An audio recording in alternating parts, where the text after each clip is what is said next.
بسم اللہ الرحمن الرحیم۔ السلام علیکم۔ نائلہ فضل GGPS 22 سرکل غازی سب ڈویژن غازی۔ بچوں، آپ کو پتہ ہے کہ ہمارے آخری نبی کا کیا نام ہے؟ شاباش جی، ہمارے آخری نبی کا نام حضرت محمد صلی اللہ علیہ وآلہ وسلم ہے۔ تو آج ہم نے فاتح مکہ حضرت محمد صلی اللہ علیہ وآلہ وسلم کے بارے میں پڑھنا ہے۔ میں سبق پڑھتی جاؤں گی، آپ نے غور سے سننا ہے، اور جو مشکل الفاظ اس میں آئیں گے میں آپ کو ساتھ ساتھ بتاتی جاؤں گی، آپ نے ساتھ ساتھ نوٹ کرنے ہیں۔ تو میں سبق پڑھتی ہوں، آپ غور سے سنتے جائیں۔ مکہ مکرمہ میں یہ خبر جنگل کی آگ کی طرح پھیل گئی کہ رسول اللہ ایک بڑے لشکر کے ساتھ اس طرف آ رہے ہیں۔ یہ سن کر کفار مکہ سناٹے میں آ گئے ہیں۔ سناٹے کا مطلب ہے خاموشی، یعنی ان پہ سکتہ طاری ہو گیا ہے، وہ خوف سے سہمے ہوئے ڈرے ہوئے۔ پریشانی اور بے چینی ان کے چہروں سے عیاں ہے۔ عیاں کا مطلب ہوتا ہے ظاہر ہونا۔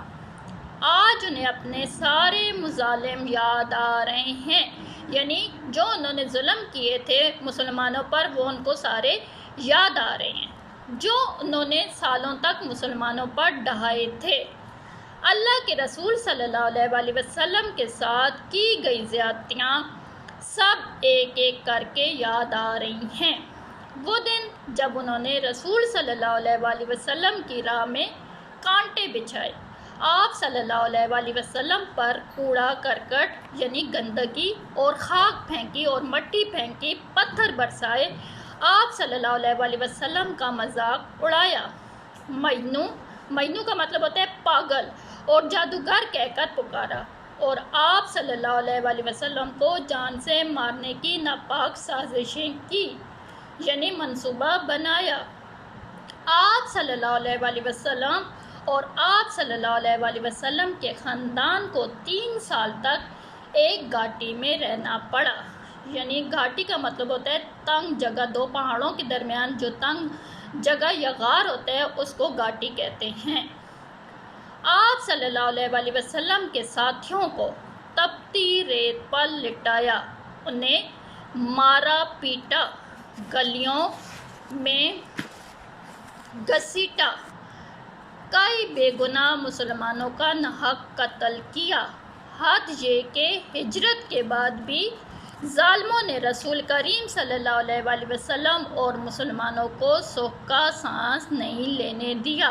ہجرت یعنی اسلام کی خاطر ایک جگہ سے دوسری جگہ جانے کو ہجرت کہتے ہیں۔ آپ ساتھ ساتھ لکھتے جائیں۔ مکہ کے کافروں کی انہی زیادتیوں کی وجہ سے اللہ تعالیٰ نے رسول اللہ صلی اللہ علیہ وآلہ وسلم کو ہجرت کا حکم دیا تھا۔ آپ صلی اللہ علیہ وآلہ وسلم 8 سال قبل رات کے اندھیرے میں خاموشی کے ساتھ اپنے گھر سے نکلے۔ قبل کا مطلب ہوتا ہے پہلے۔ مکہ کو اللہ حافظ کہا اور حضرت ابوبکر صدیق رضی اللہ تعالیٰ عنہ کے ساتھ مدینہ منورہ کی جانب روانہ ہوئے تھے۔ اللہ کی شان دیکھیے کہ آج اللہ کے وہی پیغمبر صلی اللہ علیہ وآلہ وسلم 10,000 کے لشکر کے ساتھ مکہ میں داخل ہو رہے ہیں۔ ہر قبیلہ اپنا اپنا پرچم اٹھائے ہوئے ہے۔ قریش مکہ اتنے بڑا لشکر دیکھ کر مارے خوف کے چھپتے پھر رہے ہیں۔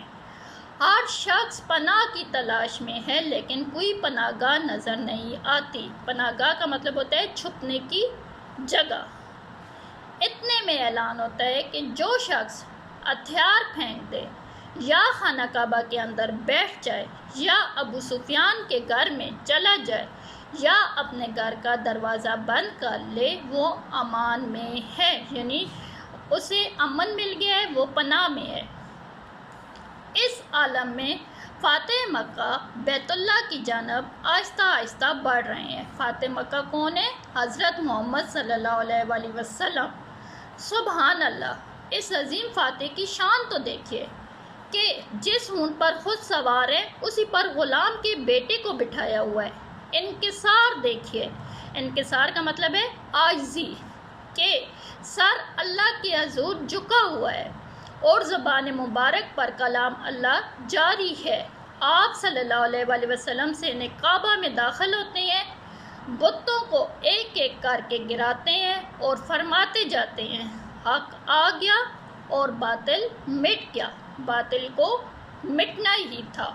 اللہ کے محبوب رسول صلی اللہ علیہ وآلہ وسلم خانہ کعبہ کا دروازہ کھول کر اندر داخل ہو رہے ہیں۔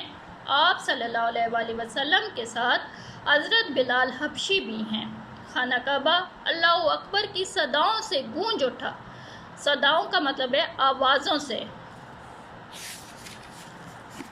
گونج اٹھا ہے، اور اللہ کے نبی صلی اللہ علیہ وآلہ وسلم نے اپنی پیشانی خاک پر رکھ دی، یعنی زمین پر رکھ دی۔